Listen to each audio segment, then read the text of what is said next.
अथ श्रीसूक्तम्। ॐ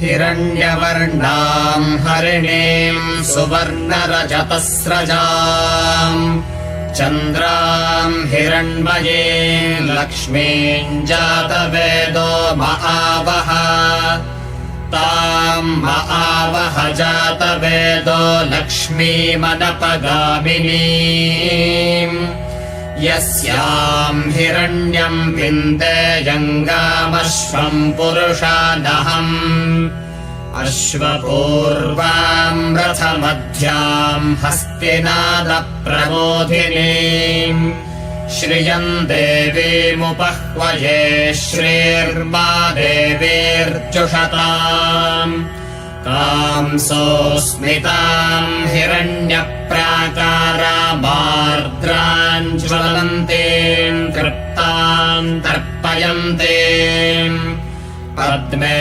स्थिताम् पद्मवर्णाम् तामिहोपह्वये श्रियम् चन्द्राम् प्रभासा यशसा ज्वलन्तीम् श्रियल्लोके देवजुष्टामुदाराम्।